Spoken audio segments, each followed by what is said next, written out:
Greetings, one and all, once again, back to Exploring Arda, a Tolkien-centered podcast where I am your host, Jackson, and I go through a bunch of Tolkien's works other than Lord of the Rings and The Hobbit.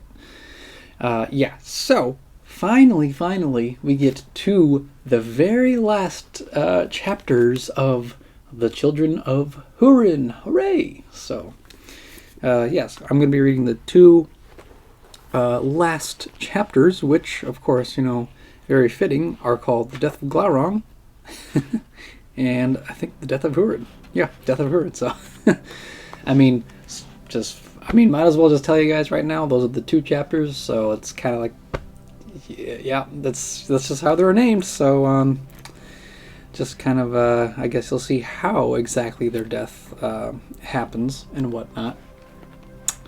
But yeah, so hopefully you guys have been kind of following along the story of Túrin throughout the book. A lot of ups and downs, more downs, actually. Especially in the last half, a lot of things go south, a lot of things go wrong for him. Bad times for Túrin, and right now they're trying to fight against Glaurung here. They're trying to sneak up on him through like this valley here. He's trying to sneak up on Teiglin. It's called Cabot Eris, is like that little valley, I guess. In the realm of Teiglin, so they're trying to pretty much sneak up on Glaurung and try to slay him in that way. And Túrin is with two other guys that were sent, or not really sent. They were just pretty much, they kind of volunteered to come with them. Brandir and I think Brandir is the one who was against him, but I think it's Dorlas and Hunthor are with him right now, and they're trying to sneak up against Glaurung. So here we go with the the last episode of the Children of Húrin here. I'm very excited to finish the story at last, and so I think we should just go right into it with chapter 16, The Death of Glaurung. So here we go. At last, even as full night closed over the land, Túrin and his companions came to Cabot and Eris, and they were glad at the great noise of the water, for though it promised peril below, it covered all other sounds. Then Dorlas led them a little side, southwards, and they climbed down by a cleft to the cliff foot. But there his heart quailed, for many rocks and great stones lay in the river, and the water ran wild about them, grinding its teeth.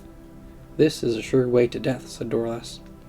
"It is the only way, to death or to life," said Túrin, "and delay will not make it seem more hopeful. Therefore follow me."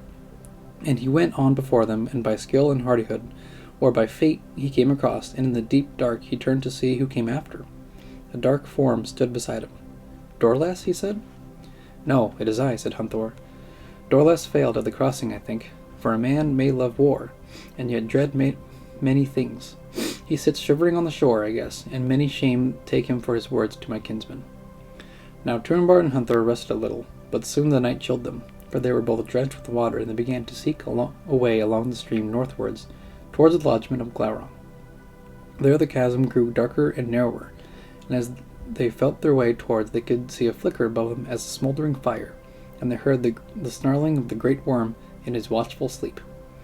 Then they groped for a way up, to come nigh under the brink, for in that lay all their hope, to come at their enemy beneath his guard. But so foul now was the reek that their heads were dizzy, and they slipped as they clambered, and clung to the tree stems, and retched, forgetting all their misery, all fear, save the dread of falling into the teeth of the Teiglin. Then Túrin said to Hunthor, "We spend our waning strength to no avail, for till we be sure where the dragon will pass, it is vain to climb."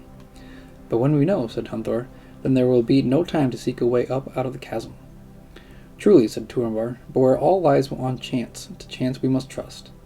They halted therefore and waited, and out of the dark ravine they watched a white star far above creep across the faint strip of sky, and then slowly Túrin sank into a dream, in which all his will was given to clinging, though a black tide sucked and gnawed at his limbs. Suddenly there was a great noise, and the walls of the chasm quivered and echoed.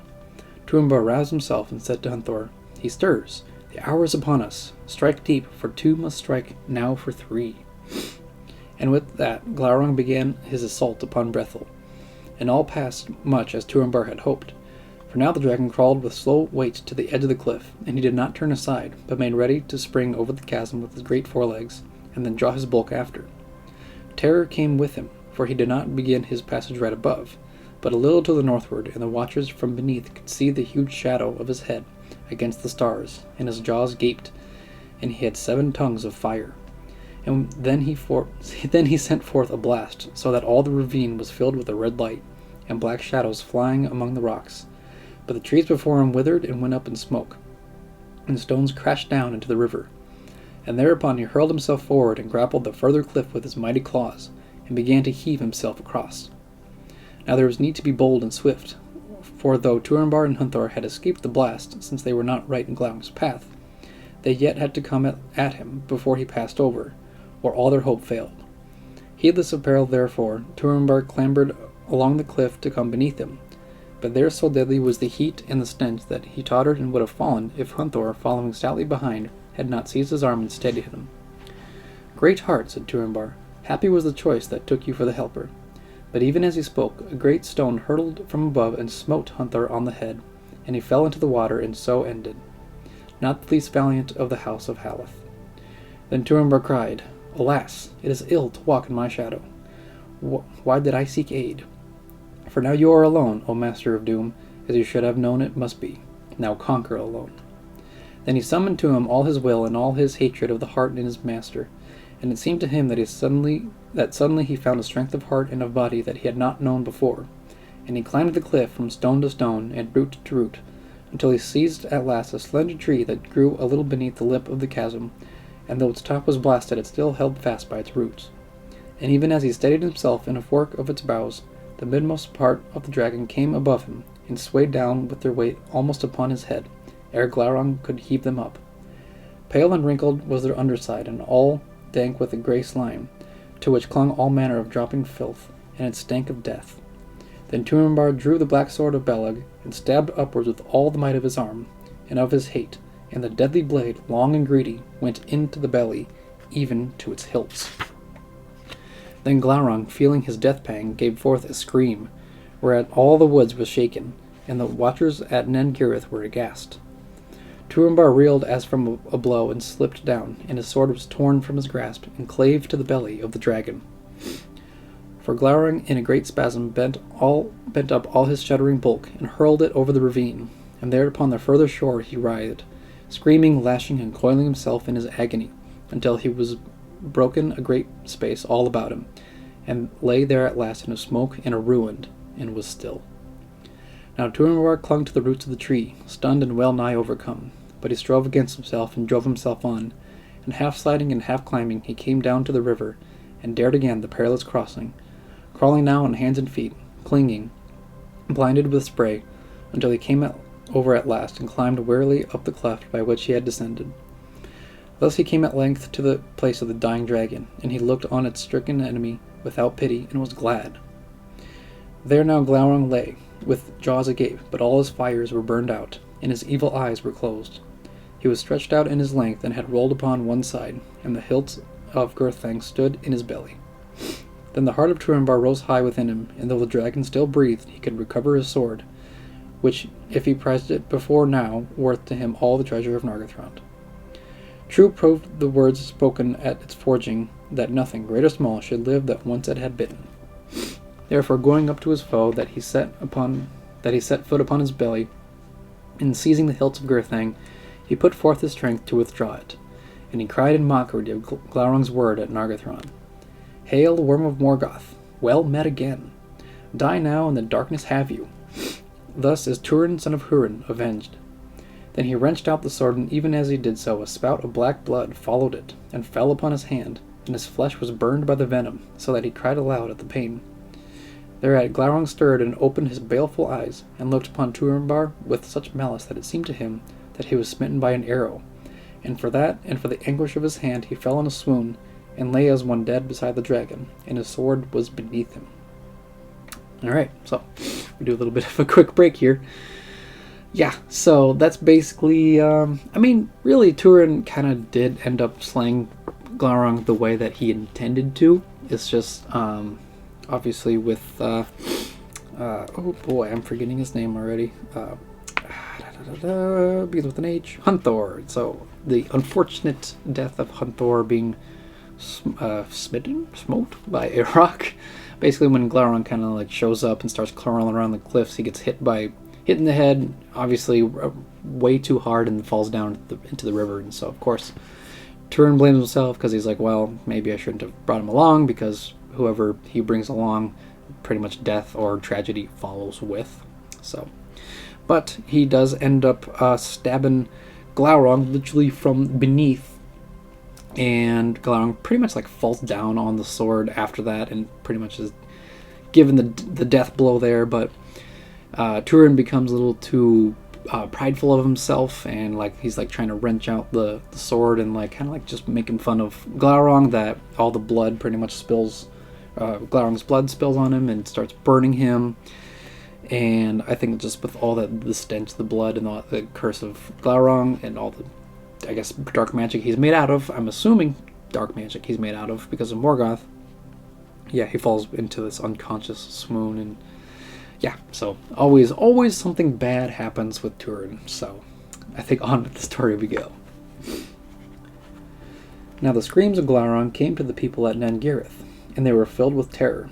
And when the watchers beheld from afar the great breaking and burning that the dragon made in his throes, they believed that he was trampling and destroying those that had assailed them.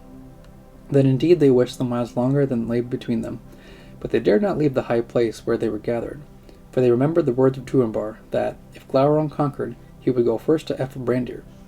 Therefore they watched in fear for any sign of his movement, but none were so hardy as to go down and seek for tidings in the place of the battle. And Niniel sat and did not move, save that she shuddered and could not still her limbs. For when she heard the voice of Glaurung, her heart died within her, and she felt her darkness creeping upon her again. Thus Brandir found her, for he came at last to the bridge over Celebros, slow and weary. All the long way alone he had limped on his crutch, and it was 5 leagues at the least from his home. Fear for Niniel had driven him on, and now the tidings that he learned were no worse than he had dreaded. The dragon has crossed the river, men told him, and the black sword is surely dead, and those that went with him. Then Brandir stood by Niniel and guessed her misery, and he yearned to her, but he thought none the less, the black sword is dead, and Niniel lives. And he shuddered, for suddenly it seemed cold by the waters of Nen Girith, and he cast his cloak about Niniel, but he found no words to say, and she did not speak.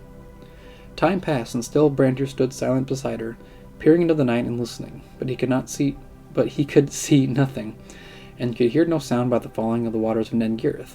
And he thought, now surely Glaurung has gone and passed into Brethil. But he pitied his people no more, fools that had flouted his counsel and had scorned him. Let the dragon go to Amon Obel, and there will be time then to escape, to lead Niniel away. Whether he scarce knew, for he had never journeyed beyond Brethil. At last he bent down and touched Niniel on the arm, and said to her, Time passes, Niniel. Come, it is time to go. If you will let me, I will lead you. Then silently she arose and took his hand, and they passed over the bridge and went down the path to the crossings of Teiglin. But those that saw them moving as shadows in the dark knew not who they were, and cared not. And when they had gone some little away through the silent trees, the moon rose beyond Amon Obel, and the glades of the forest were filled with a grey light.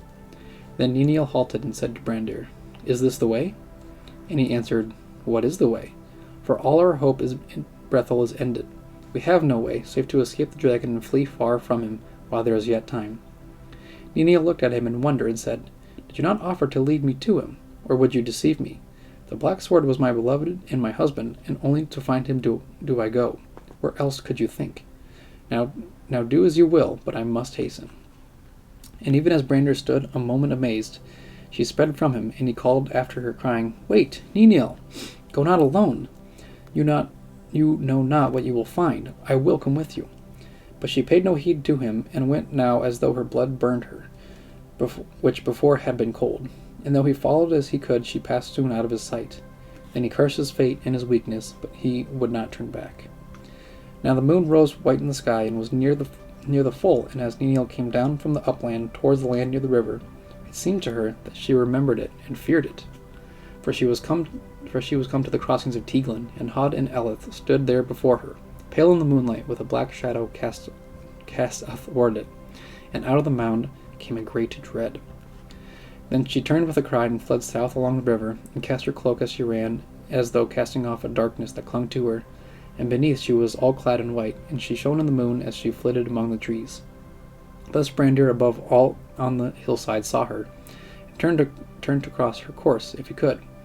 And finding by fortune the narrow path that Turambar had used, for it left the more beaten road and went steeply down southward to the river, he came at last close behind her again. But though he called, she did not heed, or did not hear, and soon once more she passed on ahead. And so they drew near to the woods beside Cabot and Eris, in the place of the agony of Glaurung. The moon was then riding in the south unclouded, and the light was cold and clear.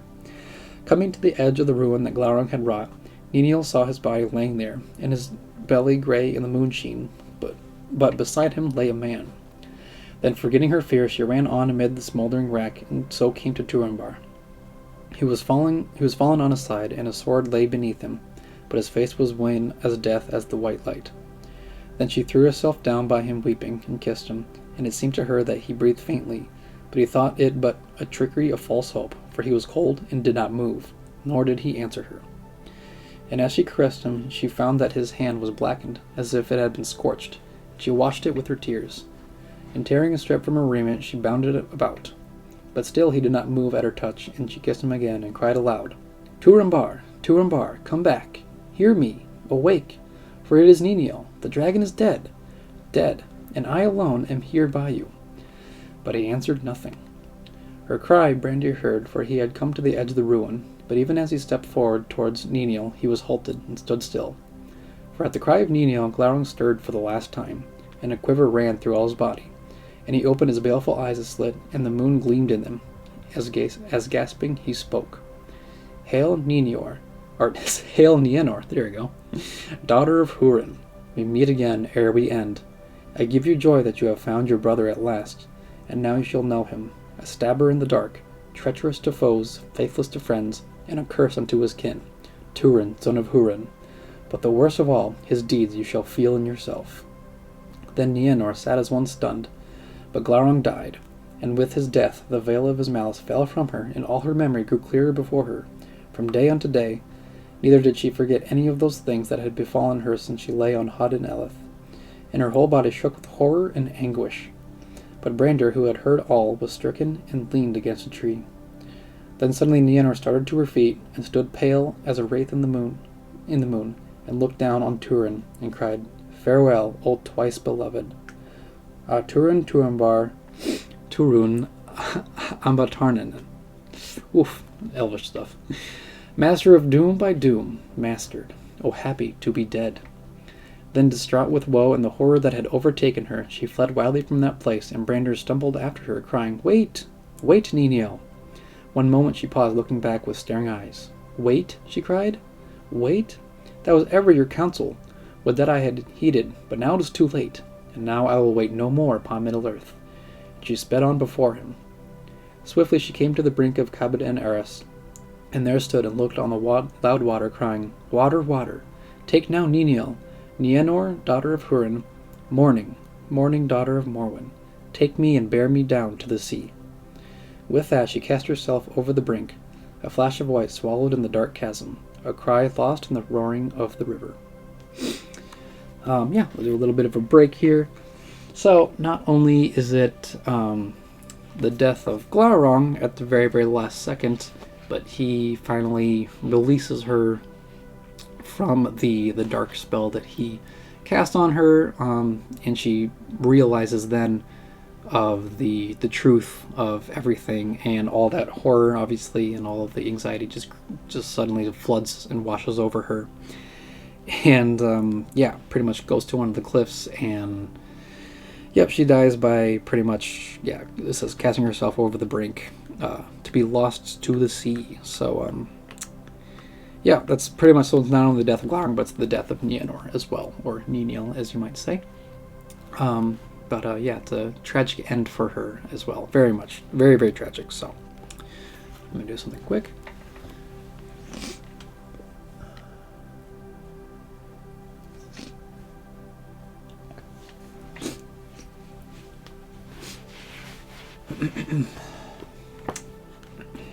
Yeah, so that's, yeah, a very, sad ending for her. So, let's get back into the story again, actually, because the story's not done yet. The waters of Teiglin flowed on, but Cabot and Eris was no more. Cabot Neramarth, the leap of dreadful doom. Thereafter it was named by men, for no deer would ever leap there again, and all living things shunned it, and no man would walk upon its shore.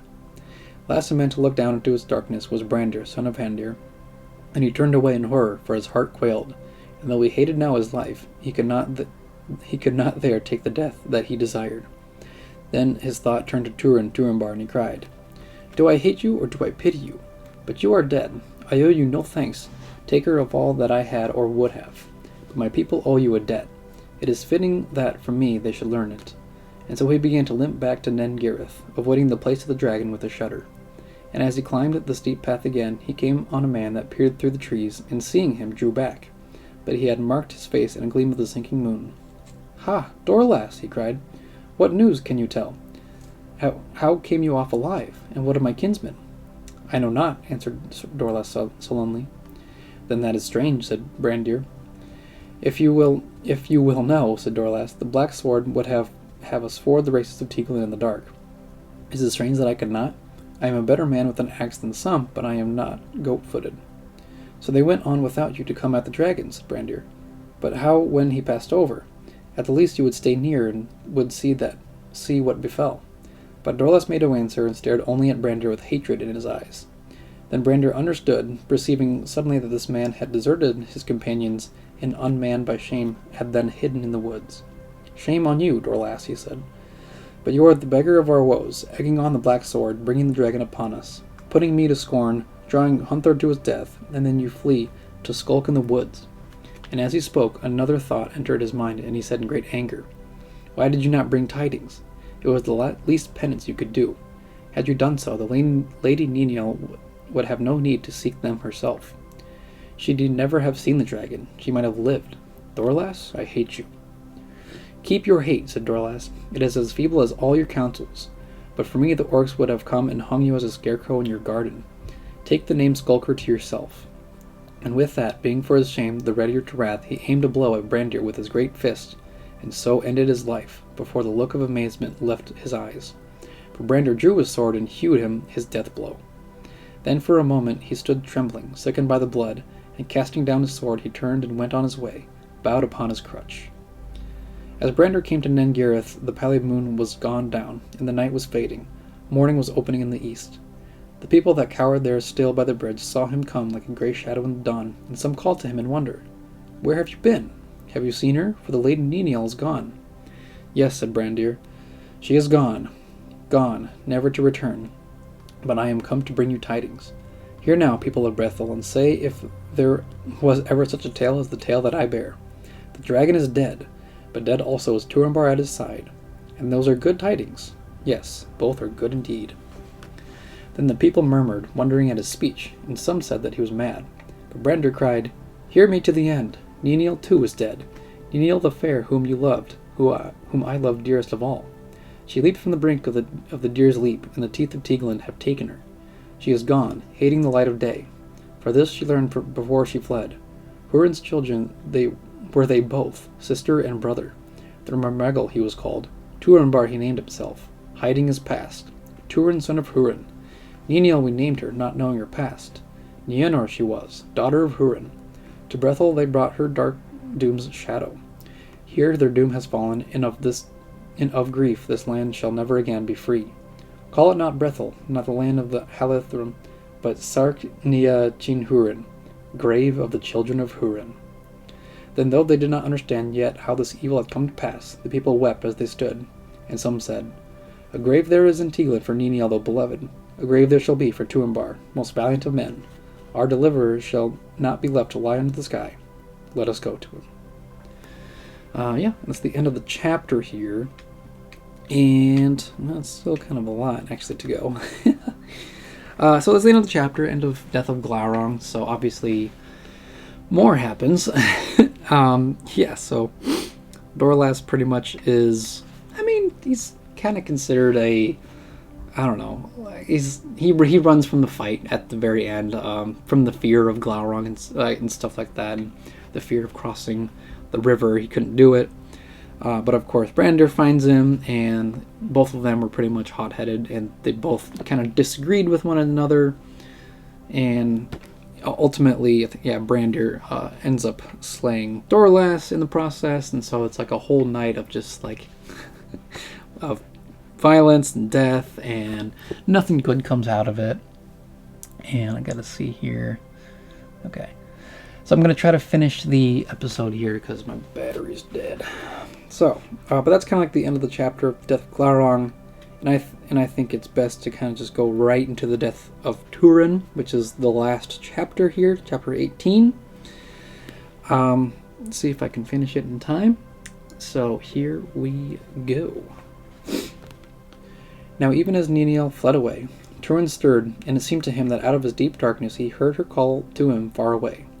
But as Glaurung died, the black swoon left him, and he breathed deep again, and sighed, and passed into a slumber of great weariness. But before dawn it grew bitter cold, and he turned in his sleep, and the hilts of Gurthang drove into his side, and suddenly he awoke. Night was going, and there was a breath of morning in the air, and he sprang to his feet, remembering his victory, and the burning venom on his hand.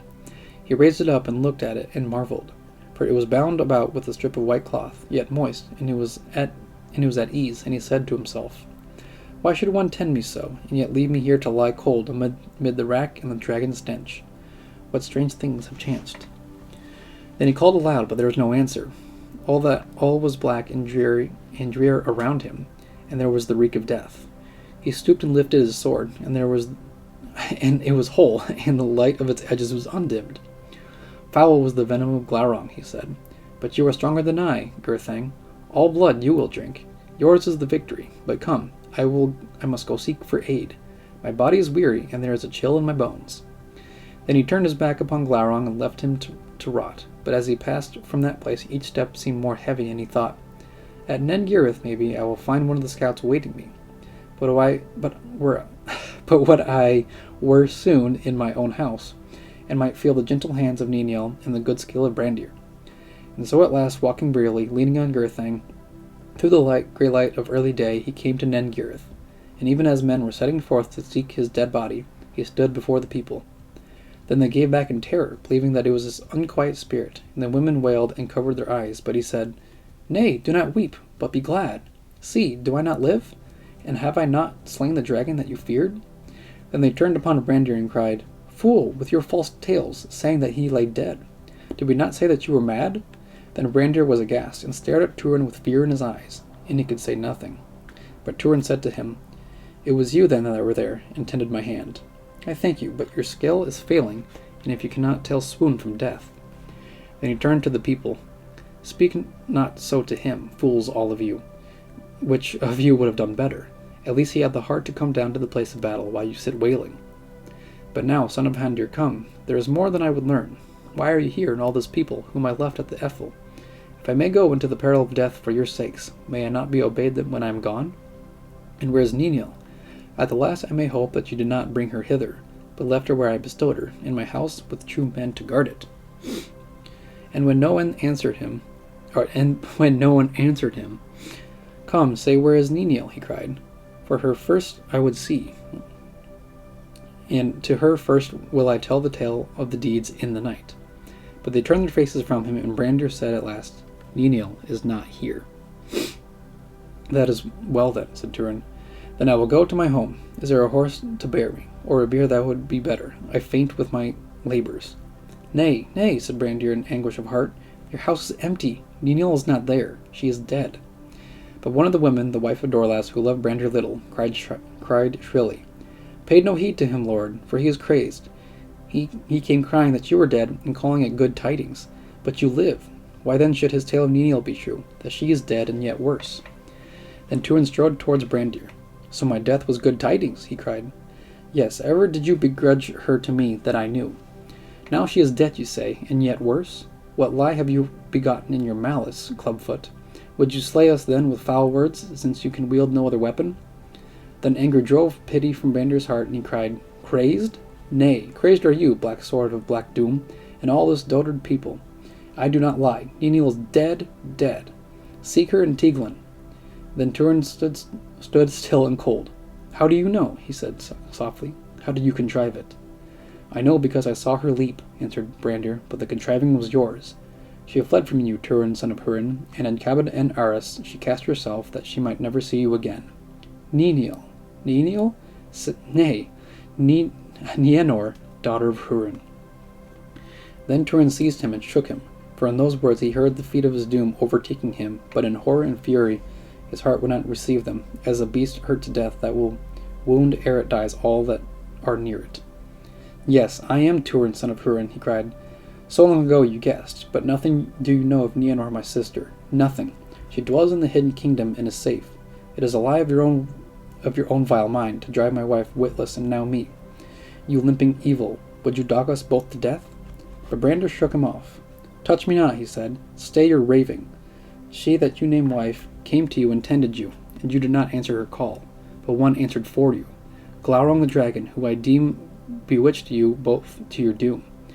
So he spoke before he ended. Nienor, daughter of Húrin, here is your brother, treacherous to foes, faithless to friends, accursed to his kin, Túrin, son of Húrin. Then suddenly a fatal laughter seized on Brandir. On their deathbed, men will speak true, they say, he cackled, and even a dragon too, it seems. Túrin, son of Húrin, accursed unto your kin and unto all that harbor you. Then Túrin grasped Gurthang, and a fell light was in his eyes. And what shall be said of you, clubfoot, he said slowly. Who told her secretly behind my back my right name? Who brought her to the malice of the dragon? Who stood by and let her die? Who came hither to publish this horror at the swiftest? Who would now gloat upon me? Do men speak true before death? Then speak it now quickly. Then Brandir, seeing his death in Túrin's face, stood still and did not quail, though he had no weapon but his crutch, and he said, All that has chanced is a long tale to tell, and I am weary of you. But you slander me, son of Húrin. Did Glaurung slander you? If you slay me, then all shall see that he did not. Yet I do not fear to die, for then I will go to seek Niniel, whom I loved, and perhaps I may find her again beyond the sea. Seek Niniel, cried Túrin. Nay, Glaurung you shall find and breed lives together. You shall sleep with the worm, your soul's mate, and rot in one darkness. Then he lifted up Gurthang, and he hewed Brandir, and smote him to death. But the people hid their eyes from that deed, and he turned and went from Nen Girith. They fled from him in terror. Alright, so I'm going to do one little break here. Sorry guys, just kind of check and see if I'm going to be able to make it here. So, at the news of Nienor's death and Túrin looking like he was dead at the side of Glaurung, Brandir comes back and tells the people, like, oh, well, Túrin's dead, but hey, it's a good thing. Like, for him, it was a good thing. But hey, Túrin's not dead. Comes back and has some fiery words with Brandir. He tells Túrin that, hey, this actually isn't Niniel, it's actually Nienor, your sister. Túrin has a hard time believing that. He's like, no, absolutely not. Still kind of believing that, Nienor is elsewhere, but obviously not true. Ends up killing Brandir, but I guess the people turn away so that they don't really witness his death. So nobody at the end really liked Brandir, even though at the very end, like he said, even at someone's deathbed, they'll speak the truth. And so did Glaurung. So crazy how this all happens. So I'm going to hopefully finish the chapter and the book in this time. Alright, so now we're back to the story. Sorry guys for the little brief interruption. Of course it has to be on the last episode that I managed to mess up, so here we go. Then Túrin went as one witless through the wild woods, now cursing Middle-earth and all the life of men, now calling upon Niniel. But when at last the madness of his grief left him, he sat awhile and pondered all his deeds, and he heard himself crying, She dwells in the hidden kingdom and is safe. And he thought that now, though all his life was in ruin, he must go thither, for all the lies of Glaurung had ever led him astray. Therefore he rose and went to the crossings of Teiglin, and as he passed by Hadin Eleth, he cried, Bitterly have I paid, O Findulas, that ever I gave heed to the dragon. Send me now, counsel. But even as he cried, cried out, he saw 12 huntsmen, well armed, that came over the crossings, and they were elves. And as they drew near, he knew one, for it was Mablung, chief huntsman of Thingol. And Mablung hailed him, crying, "Túrin, well met at last. I seek you, and glad I am to see you living, though the years have been heavy on you." "Heavy," said Túrin. "Yes, as the feet of Morgoth. But if you are glad to see me living, you are the last in Middle-earth. Why so?" "Because you are held in honor among us," answered Mablung, "and though you have escaped many perils, I feared for you at the last. I watched the coming forth of Glaurung, and I thought that he had fulfilled his wicked purpose, and was turning to his master. But he turned towards Brethil, and at the same time I learned from wanderers in the land that the black sword of Nargothrond had appeared there again, and the orcs shunned its borders as death. Then I was filled with dread, and I said, Alas, Glaurung goes where his orcs dare not, to seek out Túrin. Therefore I came hither as swift as might be, to warn you and aid you." "Swift, but not swift enough," said Túrin. "Glaurung is dead." Then the elves looked at him in wonder and said, "You have slain the great worm. Praised forever shall your name be among elves and men." "I care not," said Túrin, "for my heart is also slain. But since you come from Doriath, give me news of my kin. For I was told in Dorlamine that they had fled to the hidden kingdom." The elves made no answer, but at length Mablung spoke. "They did so indeed in the year before the coming of the dragon, but they are not there now, alas." Then Túrin's heart stood still, hearing the feet of doom that would pursue him to the end. "Say on," he cried, "and be swift." "They went out into the wild seeking you," said Mablung.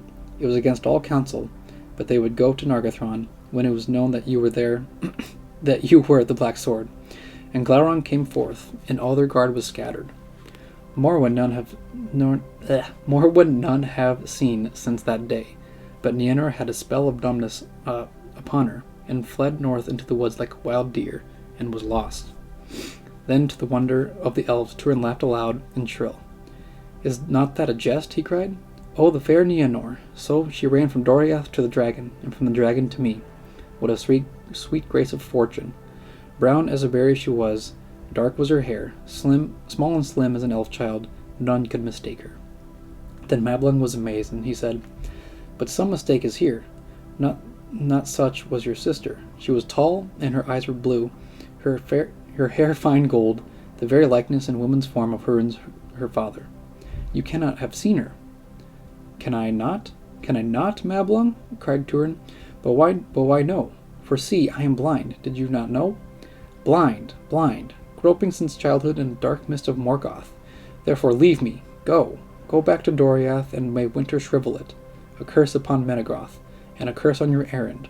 This only was wanting. Now comes the night." Then he fled from them like the wind, and they were filled with wonder and fear. But Mablung said, "Some strange and dreadful thing has chanced that we know not. Let us follow him and aid him if we may. For now he is fey and witless." But Túrin sped far before them, and came to Cabot and Eris, and stood still.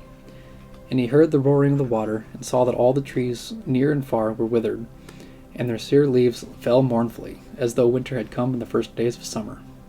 Cabot and Eris, Cabot Neramarth, he cried, "I will not defile your waters where Niniel was washed.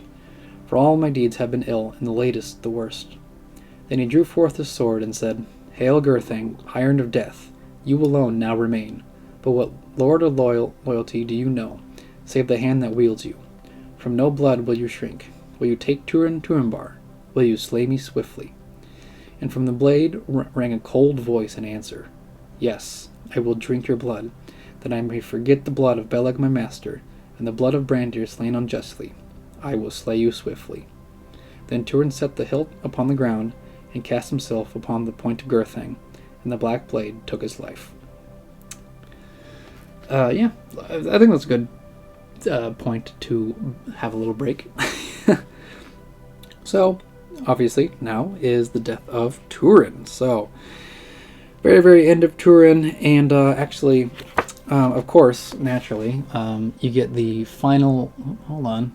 The glare is kind of...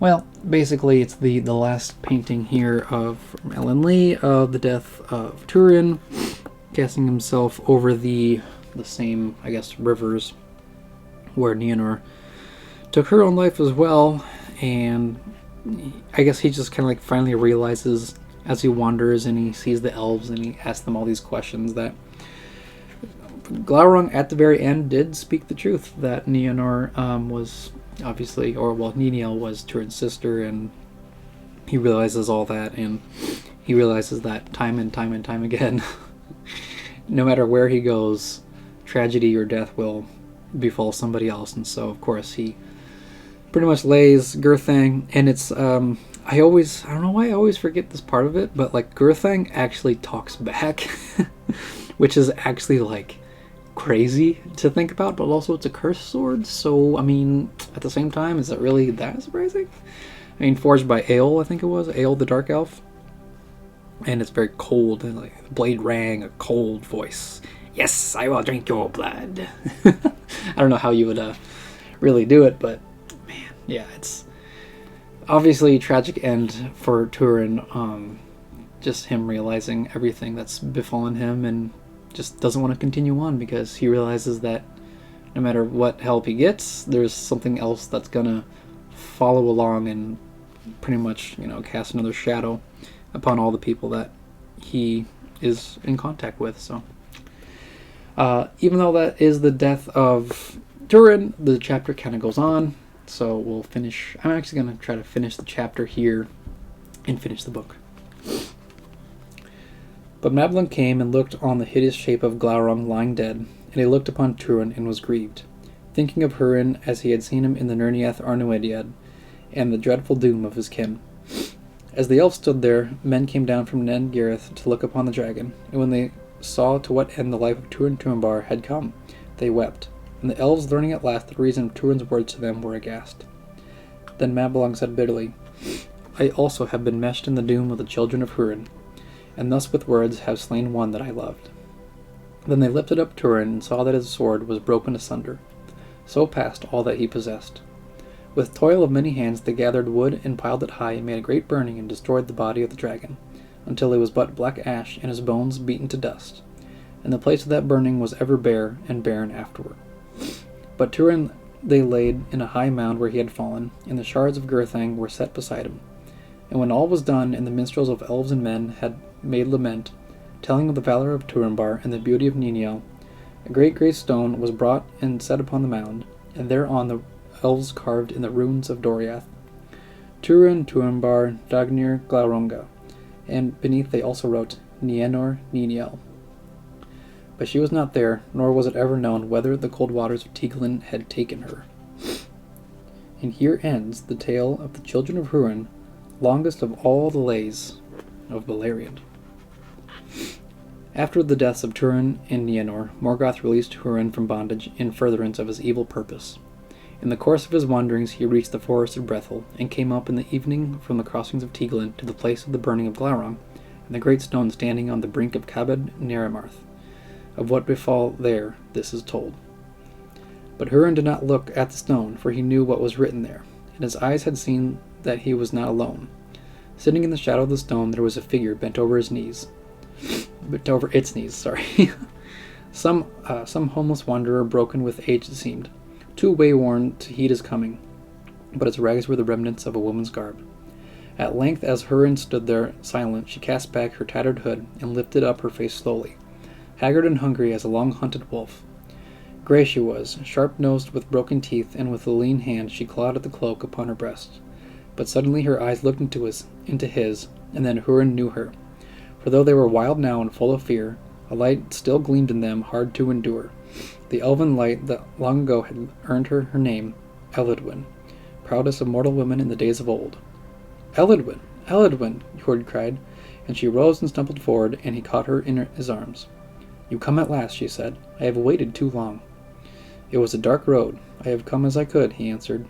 But you are late, she said. Too late. They are lost. I know, he said, but you are not. Almost, she said. I am spent utterly. I shall go with the sun. They are lost. She clutched at his cloak. Little time is left, she said. If you know, tell me. How did she find him? But Húrin did not answer, and he sat beside the stone with Morwen in his arms, and they did not speak again.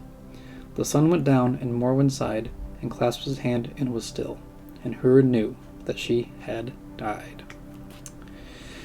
All right. And the very, very end of Children of Húrin, besides all of the appendices and whatnot. So obviously that's the whole rest of the book. But the story of the Children of Húrin is done. So, yeah, the death of Túrin kind of deals a blow with like a bunch of the elves kind of realize his words, obviously, with him being cursed and like the Gurthang and Glaurung and all that stuff. And at the very, very end, Húrin comes to the exact same spot, realizes what exactly went on with there, and then he finally gets to see Morwen in her last breath. So, I mean, at least Húrin got to go and see Morwen. At least she didn't. She wasn't. I mean, she didn't die alone, obviously. So she was with Húrin. So that's at least nice in the last moments. But even so, Húrin is the very last of his line, I guess you could say, which is crazy because you think about it on Húrin's side, where he has to come to this spot where both son and daughter died that same spot, and then literally right as he comes, Morwen, his wife, he comes and sees her die. So basically, it's at the end, it's not a good ending. I mean, like it is a good ending where it's like narratively, it's like very cool, like narratively, but for Húrin, it is anything but good for him. So, and yeah, that's yeah, that is the end of Children of Húrin. Crazy story, especially because of Túrin's relentless vengeance against the darkness and the curse and Morgoth and Glaurung, and there's always something that goes on with him. A lot of the time he spends, kind of like wandering the wilderness, trying to gather his own group of people and trying to prove himself as a good leader. But no matter what he does, something bad happens because of that. Whether it's just because of Morgoth's curse on the Children of Húrin, as the whole book kind of says, or even after. I think like after he receives Gurthang, or Anglekel, I guess like Anglekel turned to Gurthang. I think after he receives that sword, just everything just plummets, just all goes down. Because like not only does he have that curse from Morgoth, but now he has a cursed sword. So it's a bad combo. Great fight between Túrin and Glaurung. Well, I mean, kind of a fight in a way, but it's just like the back and forth, the tension and the evil spells of Glaurung, and yeah, it's intense and it's really cool. But yeah, that's kind of how the story ends. Just everything's. I mean, it's still wartime. It's still Beleriand, and Glaurung's not the main enemy. It's Morgoth. So, yeah, I don't know, just incredible and I don't know, enthralling tale, I would say. So, let me know how you guys enjoyed the story of Children of Húrin. It's one of the big tales of Beleriand, basically. So it's like, Children of Húrin, Fall of Gondolin, Baron and Luthien, like the big key moments of the Silmarillion they made into those separate books. So I've been enjoying reading them, especially for my show. So it's been very fun. So let me know how I did, how well you liked the story. If there's anything else you guys want me to cover, I would definitely appreciate and try to look into that sort of stuff. But yeah, let me know your guys' thoughts on Children of Húrin as like a whole, as Túrin's story, his very treacherous, perilous, and very much cursed story.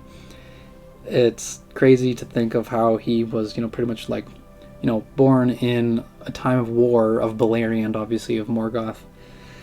And he had to, watch his own father go off into the war, and then Morgoth curses Húrin's lineage, and then from then on, from like, Túrin's early childhood all the way up till now, to the death, is just one big, very tragic tale, like with a few good things sprinkled here and there, with like, like good friendship, and his skills improve, and he does end up marrying, but it ends up his sister. So that's the main thing that really like bugs me. It's not really bugs me, it's just kind of weird, but it is what it is. I didn't write it, so. But yeah, like I said, let me know your guys' thoughts on the story. I think it's very fun to follow. Obviously, the story itself is like an easy enough story to read through. It's just a few of the phrases here and there kind of stumble me up and have like my mush mouth kind of go over it. So, yeah. So let me know what story I should cover next. I do have ideas. I have like a whole bookshelf behind me with all the histories of Middle Earth. So I'll be just kind of chipping away at it slowly at a time. And yeah, just having a good time. And I'm just very glad that I get to finish another one of the books of Tolkien's stories. It's very, very fun to read through them all. I'm just very happy that it's done. It's finished. It's over. It's done. So I think yeah, just as always, stay tuned for another episode. And may the light of Elbereth be with you all. Farewell.